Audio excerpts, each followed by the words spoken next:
Good morning students. Science classes YouTube channel में आपका स्वागत है।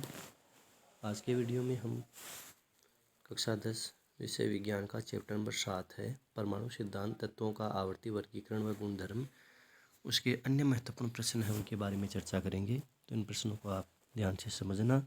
ये प्रश्न हैं परीक्षा की दृष्टि से आपके लिए अति महत्वपूर्ण साबित होंगे। तो शुरू करते हैं वीडियो। सबसे पहले प्रश्न नंबर 1 लेते हैं। मुख्य क्वांटम संख्या जो n है उसका मान बढ़ने पर कक्ष की ऊर्जा पर क्या प्रभाव पड़ता है। तो मुख्य क्वांटम संख्या है यह k, l, m, n इन कोषों के लिए अलग अलग होती है और यह इलेक्ट्रॉन पर निर्भर करती है कि उस कोष में कितने इलेक्ट्रॉन आएंगे। अगर इलेक्ट्रॉनों की संख्या बढ़ रही है कोष में तो मुख्य क्वांटम संख्या का मान बढ़ जाएगा। तो मुख्य क्वांटम संख्या का मान बढ़ रहा है तो कक्ष की ऊर्जा है वो भी क्या हो जाएगी, फिर बढ़ जाएगी। तो यहाँ होगा वह बढ़ती है। मुख्य क्वांटम संख्या n का मान बढ़ने पर कक्ष की ऊर्जा भी बढ़ जाती है, क्योंकि n का मान बढ़ा है इसका मतलब वहाँ इलेक्ट्रॉन ज़्यादा है, तो इलेक्ट्रॉन ज़्यादा होने पर ऊर्जा का मान भी अधिक होगा। 2 नंबर है m किस ऊर्जा स्तर को दर्शाता है। तो m कौन सा है, तीसरा ऊर्जा स्तर है उसको दर्शाता है। ऊर्जा स्तर या कोष कह दो।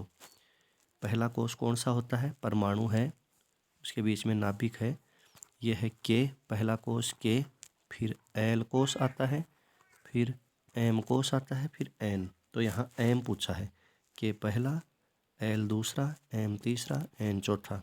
तो एम कौन सा हो गया, तीसरा। तो यहाँ हो जाएगा तृतीय।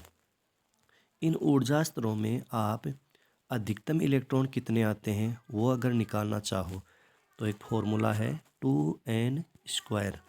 किसी तत्व में, किसी कोष में अधिकतम इलेक्ट्रॉन की संख्या ज्ञात करने का सूत्र होगा 2n²।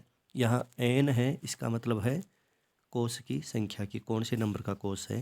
जैसे पूछा जाए आपसे कि के कोष में अधिकतम कितने इलेक्ट्रॉन आते हैं तो के लिए n का मान कितना हो जाएगा, n यानी 1 हो जाएगा कि के पहले नंबर का कोष है तो n का मान 1। तो 2n² में n का मान 1 रखो आप। तो यहाँ अगर 1 मान रखें अपन तो 1 का स्क्वायर 1 होता है, फिर 2 गुणा 1 बराबर 2। तो के कोष में अधिकतम कितने इलेक्ट्रॉन आएंगे, 2। इसी प्रकार एल कोष में पूछा जाए तो 2n² सूत्र से निकल जाएगा, यहाँ n का मान 2 हो जाएगा। n का मान कितना, 2। तो 2 का स्क्वायर 4 होता है, तो आ गया 8। एम के लिए, एम 3 नंबर का है तो यहाँ 3 आ जाएगा, 3 का वर्ग 9, 9 दूनी 18। एन के लिए अधिकतम इलेक्ट्रॉन पूछा जाए तो एन का मान इसमें कितना हो जाएगा, 4, क्योंकि 4 नंबर का है। तो यहाँ 4 लगाते ही 4 का वर्ग 16, 16 दूनी 32। तो के कोष में अधिकतम इलेक्ट्रॉन 2, एल कोष में 8, एम कोष में 18 और एन कोष में 32 इलेक्ट्रॉन आते हैं।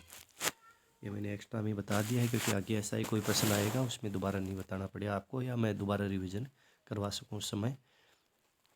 तो दूसरा प्रश्न है उसका क्लियर है उत्तर। एम किस ऊर्जा स्तर को दर्शाता है, एम तीसरे नंबर का है तो तृतीय। नेक्स्ट है परमाणु का धनावेश स्थित होता है। तो जो कोई परमाणु होता है उस परमाणु के बीच में नाभिक होता है, नाभिक में 2 मौलिक कण होते हैं, प्रोटॉन और न्यूट्रॉन, और बाहर ये कक्षाएं होती हैं, इनमें इलेक्ट्रॉन रहता है। इलेक्ट्रॉन पर ऋणावेश होता है और नाभिक में जो प्रोटॉन है उस पर धनावेश, और जो न्यूट्रॉन है वह है उदासीन होता है। तो यहाँ पूछा है परमाणु का धनावेश स्थित होता है, तो धनावेश कहाँ होगा, नाभिक। याद रखो नाभिक पर धनावेश पाया जाता है। नाभिक पर धनावेश कौन से मौलिक कण के कारण होता है, वो प्रोटॉन के कारण होता है, क्योंकि उसमें केवल प्रोटॉन ही होता है। तो यहाँ आ जाएगा नाभिक में। नेक्स्ट प्रश्न है प्रश्न नंबर 4, सिलिकॉन है। देखो सिलिकॉन जो है वह उपधातु होती है। सिलिकॉन क्या है, उपधातु। सिलिकॉन, जैसे सिलिकॉन कितने नंबर का तत्व है ये, 14 नंबर का। ठीक, के कोष में आ गए 2 इलेक्ट्रॉन, एल कोष में आ गए 8, एम कोष में आ गए 4 इलेक्ट्रॉन। तो ये सिलिकॉन है, इसकी संयोजकता भी 4 हो गई। इलेक्ट्रॉन दे भी सकता है 4 और 4 इलेक्ट्रॉन ले भी सकता है यह। तो यह क्या हो गई, दोनों गुणधर्म रख रहा है, क्योंकि दोनों त्यागने भी 4 पड़ेंगे और ग्रहण भी 4 करने पड़ेंगे। तो यह हो गया उप धातु। सिलिकॉन क्या है, उप धातु। जो उपधातु होती हैं उनमें कुछ लक्षण धातुओं के होते हैं और कुछ लक्षण अधातुओं के होते हैं, इसलिए इनको उपधातु नाम दिया है। और ये आवर्त सारणी में जो पी ब्लॉक है वहाँ स्थित होती है उपधातुएं। नेक्स्ट क्वेश्चन है प्रश्न नंबर 5, एल कोश में इलेक्ट्रॉन की संख्या होती है। अभी अपन ने थोड़ी देर पहले ही ये कोशों में इलेक्ट्रॉन है वो निकाले थे। कौन सा फॉर्मूला काम लिया था? 2n²। तो के कोश के लिए n का मान कितना हो जाएगा, क्योंकि के कोश 1 नंबर का ही है, तो यहाँ 1 रखोगे तो आया था उत्तर 2। एल कोश में यहाँ n का मान कितना हो जाएगा? 2, क्योंकि एल कोश 2 नंबर का है तो 2 नंबर। तो फिर इसको हल करें तो कितना आया था? 8।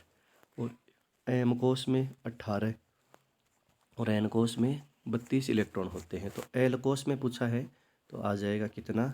8।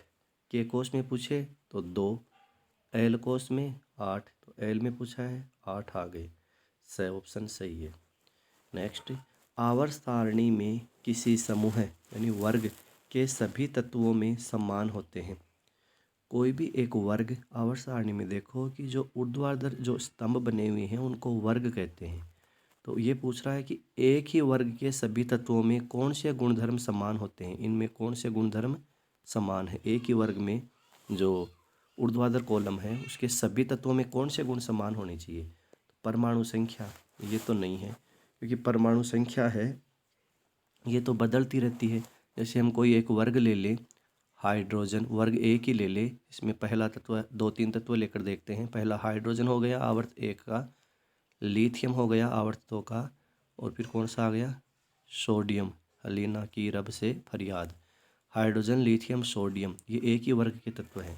तो यहाँ देखो परमाणु संख्या हाइड्रोजन 1 नंबर का है, लिथियम 3 नंबर का है, सोडियम 11 नंबर का है, तो इनकी परमाणु संख्या अलग अलग है। तो ये पूछा है एक ही समूह के सभी तत्वों में समान है, तो क्या है? परमाणु संख्या तो नहीं है।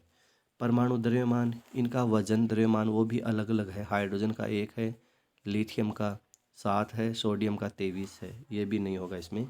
इलेक्ट्रॉन की संख्या, तो इलेक्ट्रॉन की संख्या है ये भी सब में अलग अलग आ रही है। हाइड्रोजन में कितने? 1 इलेक्ट्रॉन, लिथियम में 3 और सोडियम में 11 इलेक्ट्रॉन है।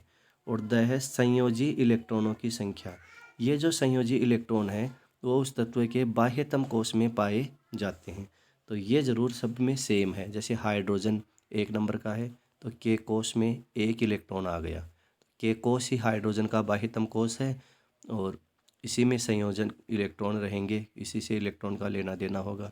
लिथियम 3 नंबर का है तो के कोश में 2 और एल कोश में 1 इलेक्ट्रॉन रहेंगे, तो इसका संयोजी इलेक्ट्रॉन भी 1 ही है।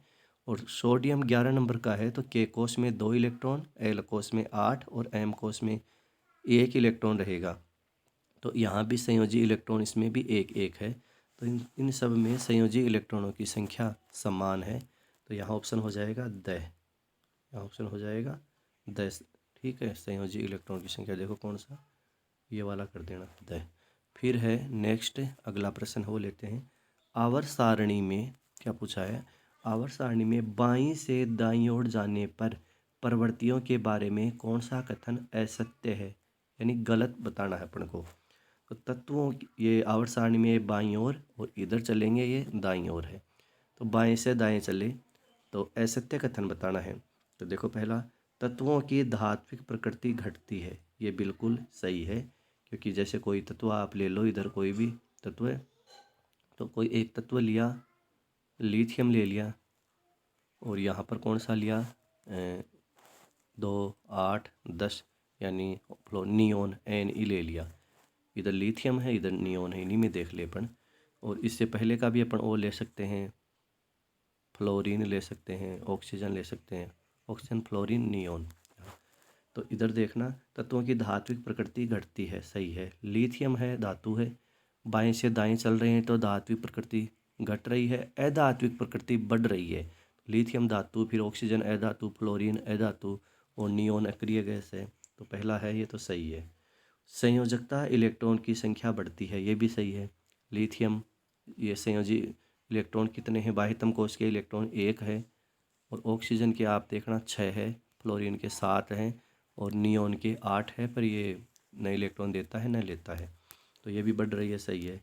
परमाणु आसानी से इलेक्ट्रॉन का त्याग करते हैं। इनमें आप देखना कि ये है गलत, कि परमाणु आसानी से इलेक्ट्रॉन का त्याग नहीं करेगा, क्योंकि बाह्यतम कोश में इलेक्ट्रॉन की संख्या बढ़ जाती है। इलेक्ट्रॉन की संख्या बढ़ने से उनसे इलेक्ट्रॉन निष्कासित करने के लिए अधिक ऊर्जा की आवश्यकता होती है। तो ये है गलत कि परमाणु आसानी से इलेक्ट्रॉन को त्याग करते हैं। परमाणु आसानी से इलेक्ट्रॉन क्यों नहीं त्याग कर पाएंगे? क्योंकि बाएं से दाएं चलने पर कोश में इलेक्ट्रॉन की संख्या बढ़ जाती है, जिससे अधिक ऊर्जा देने पर इलेक्ट्रॉनों का त्याग होता है। और द है, इनके ऑक्साइड अधिक अम्लीय होते जाते हैं। तो ये है सही। क्यों? क्योंकि बाएं से दाएं चलेंगे तो अधात्विक गुण बढ़ेंगे, और अधातु ऑक्साइड किस प्रकृति के होते हैं? अम्लीय। तो ये कथन है वो भी सही है। तो यहाँ गलत कथन पूछा है तो ऑप्शन हो जाएगा स। ठीक है, स ऑप्शन सही है। परमाणु आसानी से इलेक्ट्रॉन को त्याग करते हैं, आसानी से नहीं कर पाते हैं, जबकि असलियत ये है। 8 नंबर प्रश्न है, धातुओं के ऑक्साइड की प्रकृति सामान्यतः होती है। देखो, कोई धातु ऑक्साइड है, जैसे MgO, Mg धातु प्लस का और ऑक्सीजन माइनस का ऑक्साइड। तो धातु ऑक्साइड की प्रकृति सामान्यतः होती है। धातु ऑक्साइड कैसे होते हैं? हमेशा क्षारीय प्रकृति के होते हैं। और अधातु ऑक्साइड, जैसे CO2 बनाया मैंने यहाँ पर, NO2 बनाया, SO2 ये लिखा है, carbon dioxide, nitrogen dioxide, sulphur dioxide, ये अधातु ऑक्साइड होते हैं। तो ये तो हुए अम्लीय प्रकृति के, और धातु ऑक्साइड क्षारीय प्रकृति के होते हैं। पूछा है धातुओं के ऑक्साइड की प्रकृति होती है, तो यहाँ हो जाएगा क्षारीय। तो यही उत्तर यहाँ सही होगा। इसके बाद है नेक्स्ट, वो तो इनके उत्तर दे रखे हैं, मैंने लगाए थे। आगे तिलक उत्तरात्मक प्रश्न लेते हैं। प्रश्न नंबर 1 है, क्लोरीन के समस्थानिकों के परमाणु भार लिखिए। देखो, क्लोरीन, पहले तो ये समस्थानिक का आपको पता होना चाहिए। समस्थानिक शब्द पर जाओ आप, समस्थानिक समान स्थान रखने वाले। होगा क्या? इन तत्वों में जो प्रोटॉन हैं उनकी संख्या समान होगी, और इनका परमाणु भार है वो अलग अलग होगा, तो उन्हीं को समस्थानिक कहते हैं। वे तत्व जिनमें प्रोटॉन की संख्या समान होती है। अब प्रोटॉन की संख्या ही समान है, तो उन तत्वों में परमाणु क्रमांक भी समान होगा, क्योंकि किसी तत्व में पाए जाने वाले प्रोटॉन की संख्या को ही क्या कहते हैं? उसका परमाणु क्रमांक कहते हैं। तो समस्थानिक में क्या होगा? प्रोटॉन की संख्या तो समान रहेगी, यानी परमाणु क्रमांक तो समान रहेगा, और परमाणु भार अलग अलग रहेगा। तो यहाँ पूछा है क्लोरीन के समस्थानिकों के परमाणु भार लिखिए। तो क्लोरीन है, यह तत्व 17 नंबर का है। तो एक तो इसका हो गया C17, C35, ये हो गया क्लोरीन 35, क्लोरीन 35, एक क्लोरीन 37। ये जो क्लोरीन है, इनका परमाणु क्रमांक कितना है? 17। इसमें प्रोटॉन की संख्या भी कितनी बताओगे आप? 17। और परमाणु भार है वो देखो अलग अलग है, 35 है और 37 है। ये जो क्लोरीन 35 है, इसमें न्यूट्रॉन कितने हैं ये भी पूछ ले।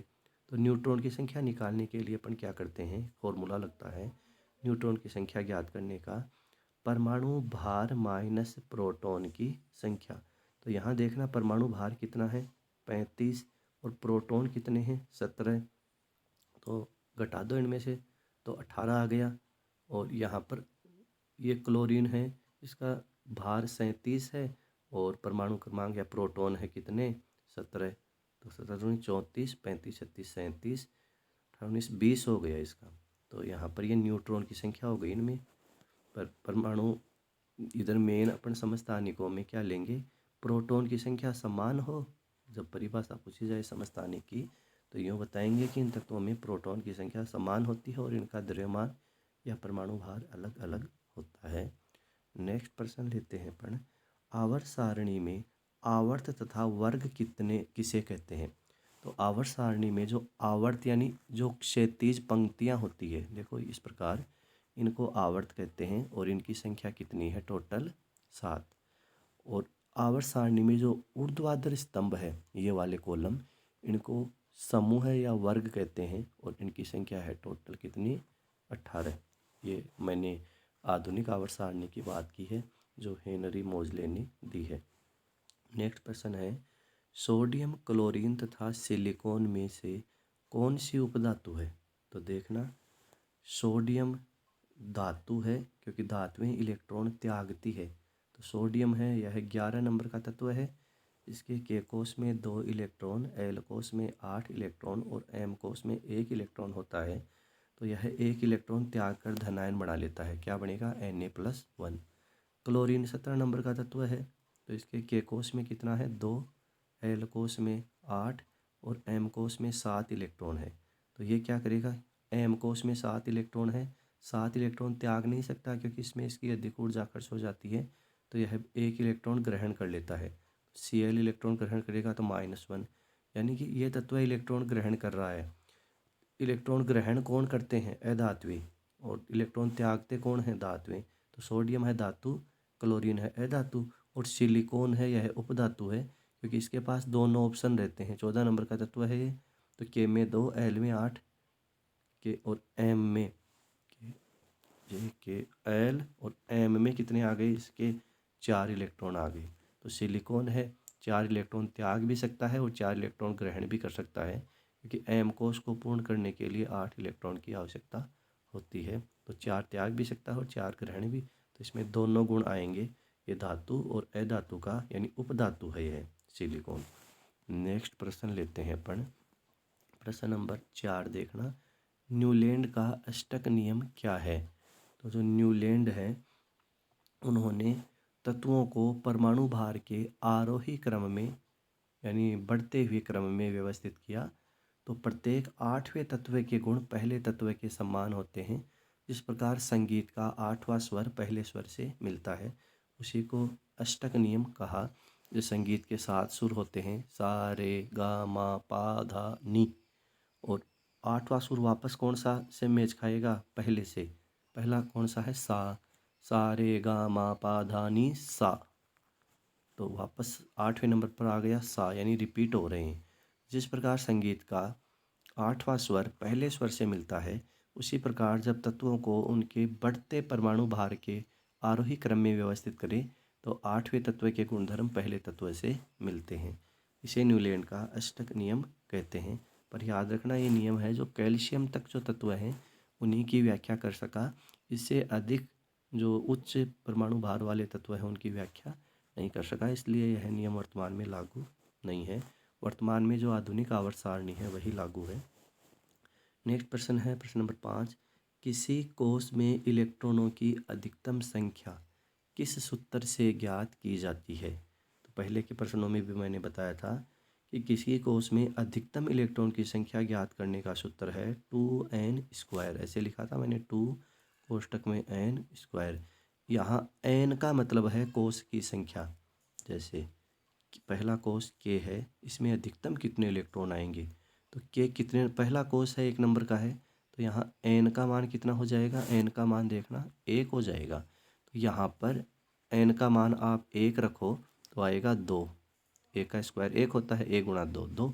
और L कोष में अधिकतम इलेक्ट्रॉन कितने आते हैं? L 2 नंबर का कोष है तो n का मान हो जाएगा 2, और n का मान 2 रखने पर यहाँ पर आ जाएगा 8। हल कर लेना आप 2n² फॉर्मूला से। M कोष में कितने इलेक्ट्रॉन आएंगे? M कितने नंबर का है? 3 नंबर का, तो n का मान हो गया 3 और यहाँ आएंगे फिर 18। और n कोष है 4 नंबर का है। कितने नंबर का? 4 नंबर का। n का मान है यहाँ 4 हो जाएगा, हल करने पर आएंगे 32। K में 2, L में 8, M में 18 और N में 32। इस प्रकार आगे के जो उच्च कोष हैं उनमें भी आप अधिकतम इलेक्ट्रॉनों की संख्या ज्ञात कर सकते हैं। नेक्स्ट प्रश्न है प्रश्न नंबर 6, तीसरे आवर्त में स्थित तत्वों में धातु कौन से हैं?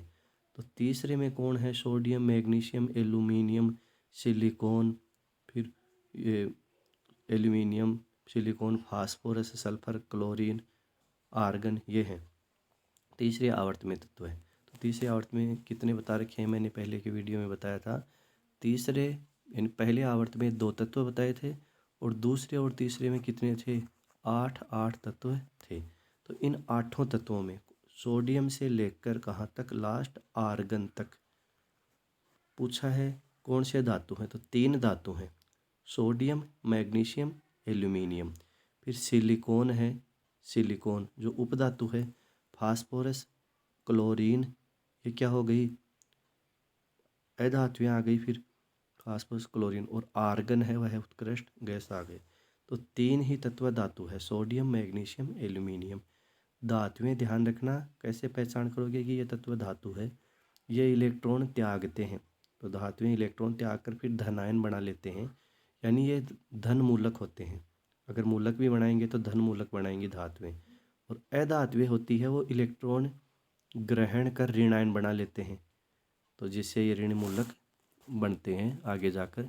फिर इन्हीं मूलकों के संयोजन से सूत्रों का निर्माण होता है। नेक्स्ट प्रश्न है प्रश्न नंबर 7। आवर्त सारणी के तीसरे समूह में एक तत्व वाई है। कोई तत्व ले लिया वाई, माना कि कोई तत्व वाई है तीसरे समूह में, तीसरा वर्ग है, तो इसके ऑक्साइड का सूत्र क्या होगा। देखो, तीसरा जो समूह है, तीसरा वर्ग है, उस वर्ग के सभी तत्वों की संयोजकता कितनी है, 3।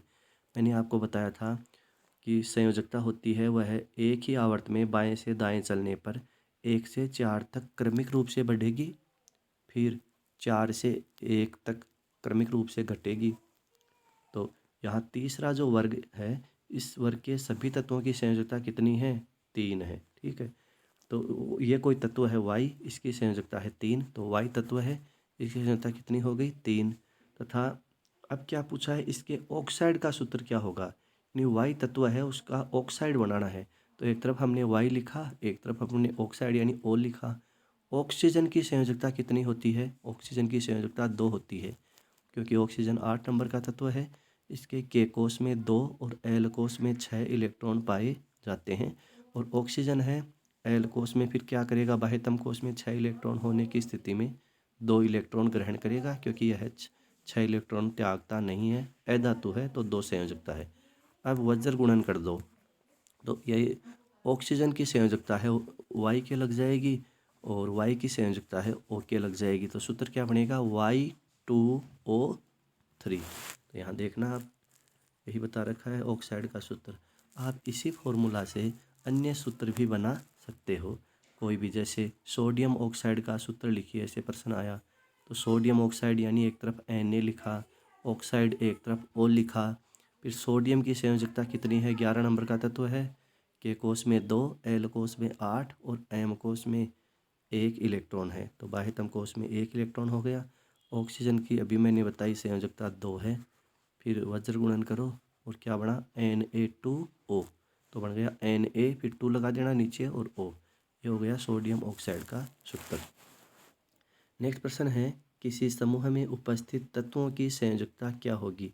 तो संयोजकता निकालने का फॉर्मूला क्या है, समूह संख्या या जो 8 बता सकते हो इस, और माइनस समूह संख्या जो इसका दे दिया है कि किसी समूह में उपस्थित तत्वों की संयोजकता क्या होगी।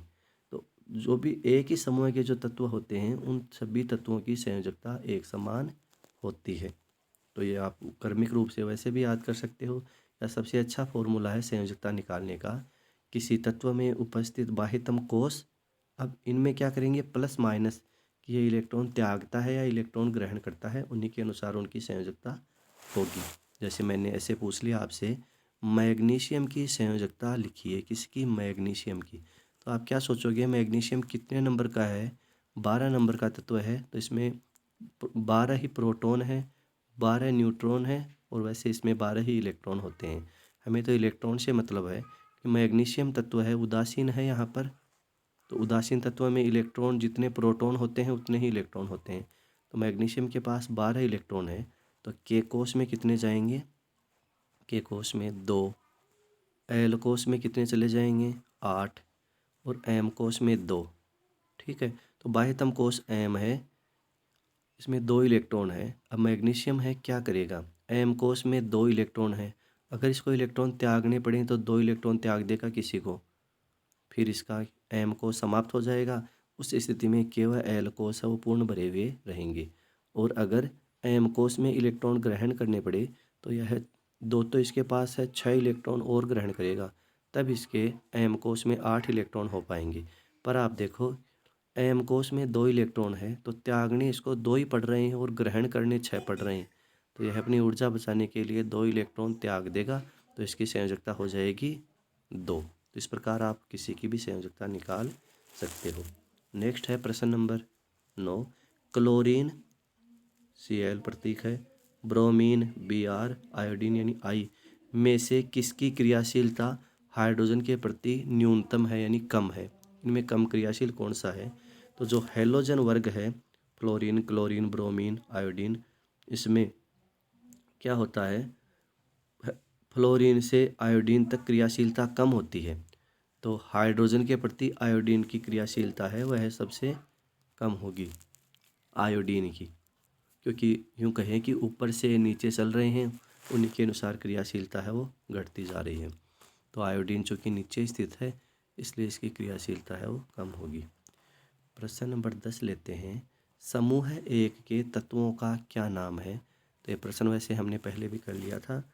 समूह 1 के जो तत्व हैं उनको क्षार धातु कहते हैं। क्या कहते हैं? क्षारीय धातुएं। और समूह 2 होगा उनको क्षारीय मृदा धातुएं कहते हैं। तो ये क्षारीय धातु है। समूह 1 के तत्व धात्विक गुण प्रदर्शित करते हैं और इनकी प्रकृति कैसी है? क्षारीय। और समूह 2 उनको क्षारीय मृदा धातुएं इसलिए कहते हैं क्योंकि वो भी धातु ही है पर वो मिट्टी में पाई जाती है, इसलिए उनको क्षारीय मृदा धातुएं कहते हैं। किनको? समूह 2 को। यहाँ समूह 1 का पूछा है तो इन्हें क्षारीय धातु कहते हैं। ये धातु है, इनकी प्रकृति क्षारीय होती है। नेक्स्ट है प्रश्न नंबर 11, तीसरे आवर्त में तत्वों के ऑक्साइडों के क्षारीय गुण में क्या परिवर्तन होता है? देखो, तीसरे आवर्त में तत्वों के ऑक्साइड का क्षारीय गुण है वह कैसा होगा? तो तीसरे आवर्त में हम जा रहे हैं बाएं से दाएं। बाएं से दाएं जाने पर क्या होता है?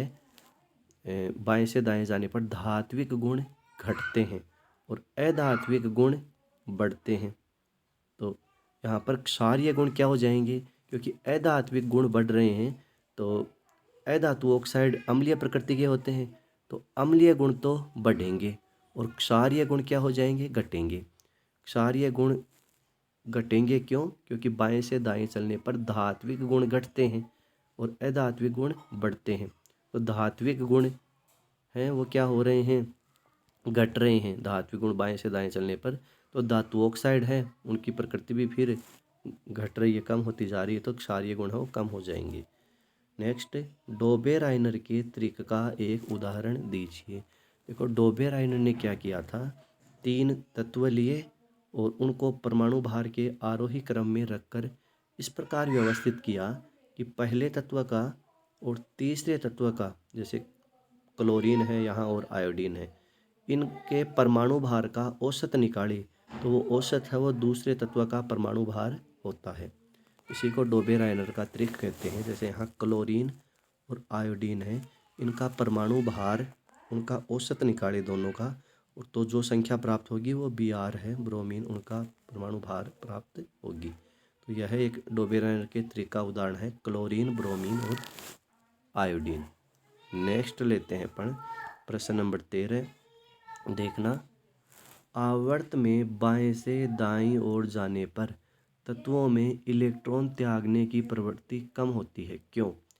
इसका कारण है कि आवर्त में बाएं से दाएं चलेंगे अपन तो प्रभावी नाभिकीय आवेश है वह बढ़ता है।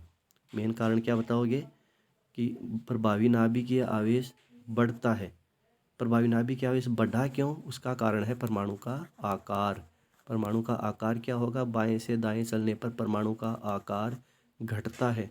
परमाणु का आकार घटने से प्रभावी नाभिकीय आवेश बढ़ता है, जिससे इलेक्ट्रॉन त्यागने की प्रवृत्ति कम होती जाती है। नेक्स्ट, धातु विद्युत धनात्मक होती है, क्यों? धातु विद्युत की सुचालक होती है, क्यों? कारण है कि धातुएं हैं वो आयन बनाती है। आयन के कारण ही क्या होता है? इलेक्ट्रॉनों का प्रवाह है या विद्युत जो चालकता बढ़ती है। तो धातु होती है ये क्या करती है? इलेक्ट्रॉन त्यागती है। धातुएं इलेक्ट्रॉन त्याग कर धनायन बना लेती है। धनायन बनने के कारण ये विद्युत धनात्मक होती है। नेक्स्ट, किसी समूह में यानी किसी वर्ग भी कह सकते हो कि कौन से भाग में तत्वों के धात्विक गुण तथा परमाणु आकार अधिक होगा। देखो, एक ही वर्ग में पूछ रहा है तो आप याद करो कि किसी वर्ग में बाएं से दाएं चलने पर गुण जैसा परिवर्तित हो रहा है उसका उल्टा याद कर लो वर्ग में ऊपर से नीचे चलने पर। जैसे बाएं से दाएं चलने पर धात्विक गुण क्या हो रहे थे, घट रहे थे, अधात्विक गुण बढ़ रहे थे। ठीक है, बाएं से दाएं चलने पर धात्विक गुण बढ़ रहे थे, तो वर्ग में ऊपर से नीचे चलने पर धात्विक गुण, देखो बाएं से दाएं चलने पर धात्विक गुण क्या हो रहे थे, घट रहे थे। ठीक है, तो वर्ग में ऊपर से नीचे चलने पर धात्विक गुण बढ़ रहे हैं। और परमाणु का आकार भी देख लो ऐसे ही कि बाएं से दाएं चलने पर परमाणु का आकार क्या लिखोगे आप, घट रहा था, क्योंकि प्रभावी नाभिक आवेश बढ़ रहा था। तो बाएं से दाएं चलने पर परमाणु का आकार घटा, तो वर्ग में ऊपर से नीचे चलने पर परमाणु का आकार बढ़ेगा। ठीक है, तो इस तरीके से याद कर सकते हो कि वर्ग में ऊपर से नीचे चलने पर धात्विक गुण बढ़ेंगे और परमाणु का आकार है वो भी बढ़ेगा। इसके बाद लेते हैं नेक्स्ट प्रश्न है 16 नंबर। प्रथम परमाणु सिद्धांत किस वैज्ञानिक ने दिया? परमाणु का जो सिद्धांत है सबसे पहले डाल्टन नामक वैज्ञानिक ने दिया था। डाल्टन ने परमाणु सिद्धांत से परमाणु की व्याख्या की थी। आगे है परमाणु में ऊर्जा स्तरों को दर्शाने के क्या संकेत है? देखो ऊर्जा स्तर को ही कोश या कक्षा भी कहते हैं, तो इनको KLMNOP इस प्रकार क्रमिक रूप से दर्शाएंगे। परमाणु की नाभिक के जस्ट पहला कोश होगा K, ठीक है, इसके ऊपर वाला L, फिर ऊपर वाला M, फिर N, इस प्रकार होंगे। और इनमें अधिकतम इलेक्ट्रॉन कितने आते हैं, उनकी संख्या ज्ञात करने का सूत्र मैंने आपको पहले बता दिया था, 2n², जहाँ n बराबर कोशों की संख्या। नेक्स्ट है प्रश्न नंबर 18।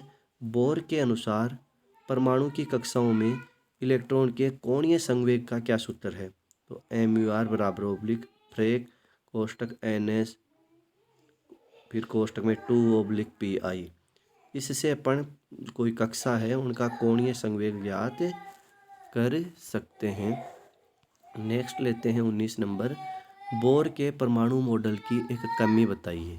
तो बोर का परमाणु मॉडल है वो क्या एक से अधिक इलेक्ट्रॉन युक्त परमाणु हैं उनकी व्याख्या नहीं कर पाता।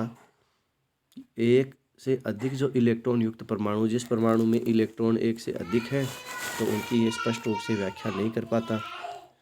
नेक्स्ट, आवर्त सारणी के द्वितीय वर्ग के तत्वों को क्या कहते हैं? पहले बताया था मैंने, क्षारीय मृदा धातुएं, और वैसे सभी धातुएं हैं इसमें, और ये जो धातुएं हैं इनकी प्रकृति क्षारीय है और ये मृदा में पाई जाती है।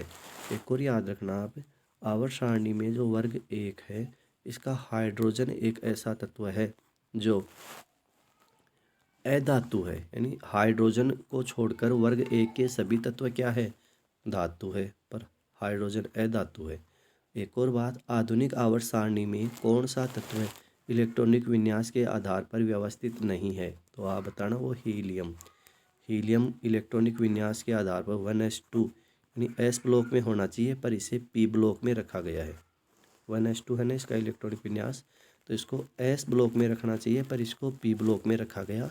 P ब्लॉक में रखने का कारण है कि हीलियम की संयोजकता 0 है, तो जो 0 वर्ग है इसमें इसको रख दिया गया है। नेक्स्ट प्रश्न है प्रश्न नंबर 21। परमाणु त्रिज्या किसे कहते हैं? तो परमाणु त्रिज्या का मतलब कोई भी परमाणु जिसका आप बना सकते हो गोल संरचना, कोई परमाणु है उसके नाभिक का केंद्र उससे लेकर उस परमाणु के बाह्यतम कोश तक की दूरी, देखो इस दूरी को कहेंगे परमाणु त्रिज्या। किसी परमाणु के बाह्यतम कोश में उपस्थित इलेक्ट्रॉन की नाभिक से दूरी, यही हो गई परमाणु त्रिज्या। इसके बाद है 22 नंबर प्रश्न। आवर्त सारणी में अधिकतम विद्युत ऋणता वाला तत्व कौन सा है? तो सबसे अधिक विद्युत ऋणी तत्व होगा कौन? फ्लोरीन, और इसकी विद्युत ऋणता है 4। ठीक है, नेक्स्ट Li+ यानी लिथियम प्लस, Na+ व K+ आयनों को त्रिज्या के घटते क्रम में लिखिए। तो इनकी त्रिज्या का घटता क्रम लिखेंगे। देखो Li+ का मतलब है लिथियम ने 1 इलेक्ट्रॉन दे दिया, और Na+ का मतलब Na ने 1 इलेक्ट्रॉन दे दिया, K+ यानी पोटेशियम ने 1 इलेक्ट्रॉन दे दिया। तो Li+ के पास कितने इलेक्ट्रॉन हैं? 2, Na+ के पास 10, K+ के पास 18 इलेक्ट्रॉन है। यानी जो इनमें उदासीन परमाणु में जो प्रोटॉन थे वो एक कम हो जाता है। तो इन आयनों की त्रिज्या का घटता क्रम पूछा है, तो सबसे ज़्यादा बड़ी त्रिज्या किसकी होगी? K+ की। इसके परमाणु का आकार भी बड़ा बनेगा। के प्लस, के है 19 नंबर का है, प्लस लगा दिया, 1 है और प्लस का मतलब चार्ज 1, यानी इसके पास अब इलेक्ट्रॉन कितने हैं, 19 नंबर का तत्व है तो अब इसके पास 18 इलेक्ट्रॉन ही होंगे। वैसे 19 नंबर का तत्व है, उदासीन था तब 19 इलेक्ट्रॉन थे और 1 इलेक्ट्रॉन त्यागने पर 18 इलेक्ट्रॉन बच गए। तो के कोष में 2, एल कोष में 8 और एम कोष में 8 इलेक्ट्रॉन होंगे। तो इसका परमाणु संरचना बनाना कितना बड़ा बनेगा, Na+ का बनाओ तो उसका परमाणु संरचना इससे छोटा बनेगा, के में 2, एल में 8। और लिथियम का बनाएं, Li+ का बनाएं अपन तो के में 2 आएंगे। तब इनकी जो त्रिज्या है यानी नाभिक का केंद्र है और बाह्यतम कोष तक की दूरी है, तो इनका घटता क्रम पूछा है तो सबसे ज़्यादा के+ की होगी आयनिक त्रिज्या, फिर Na+ की और फिर Li+ की। इस प्रकार हम ग्रेटर देन करके लिख देंगे। नेक्स्ट है 24 नंबर प्रश्न, किस वर्ग के तत्वों की आयनन ऊर्जा या आयनन एंथैल्पी उच्चतम होती है। आयनन ऊर्जा होगी, उत्कृष्ट गैसों की आयनन ऊर्जा उच्चतम है। उसका कारण है उत्कृष्ट गैसों का बाह्यतम कोष पूर्ण होता है, उनकी संयोजकता शून्य होती है, वे नए इलेक्ट्रॉन देती है और नए लेती है। तो बाह्यतम कोष पूर्ण होने के कारण उन बाह्यतम कोष से इलेक्ट्रॉन ग्रहण करने के लिए बहुत, देखो उस बाह्यतम कोष से इलेक्ट्रॉन अपन को निकालने के लिए बहुत अधिक ऊर्जा की आवश्यकता होती है। बहुत ज़्यादा ऊर्जा देंगे तब जाकर बाह्यतम कोष है वो इलेक्ट्रॉन देगा, क्योंकि पहले से ही पूरा भरा हुआ है। तो उत्कृष्ट गैस हैं उनकी आयनन एंथैल्पी का मान है वो उच्च होता है। इसका कारण है उत्कृष्ट गैस हैं उनका बाह्यतम कोष पूर्ण होता है, जिससे उनके बाह्यतम कोष से इलेक्ट्रॉन पृथक करना बहुत मुश्किल होता है या बहुत अधिक ऊर्जा देने पर वो इलेक्ट्रॉन पृथक कर पाएंगे। नेक्स्ट है प्रश्न नंबर 25, प्रथम समूह के तत्वों को क्षारीय धातु कहा जाता है, क्यों। क्योंकि ये प्रथम समूह के जो तत्व हैं कौन से, हाइड्रोजन, फिर लिथियम, आप ट्रिक से याद कर सकते हो, हेलिना की रब से फरियाद, हाइड्रोजन, लिथियम, सोडियम, इस प्रकार ये जो तत्व हैं इनको क्षारीय धातु कहते हैं, क्योंकि ये जो तत्व हैं जल से अभिक्रिया करके क्षार बनाते हैं, इसीलिए इन्हें क्षारीय धातु कहते हैं। जैसे कोई भी ले लो आप, Na ले लो, प्लस Na की क्रिया जल से करवाए H2O से तो क्या बन गया, NaOH, क्षार बन गया। तो ये जो तत्व हैं जल से क्रिया करके क्षार बनाते हैं, इसलिए इन्हें क्षारीय धातु कहा जाता है। ये था हमारा आज का वीडियो। अगर वीडियो आपको पसंद आया हो तो चैनल को सब्सक्राइब ज़रूर करना। धन्यवाद।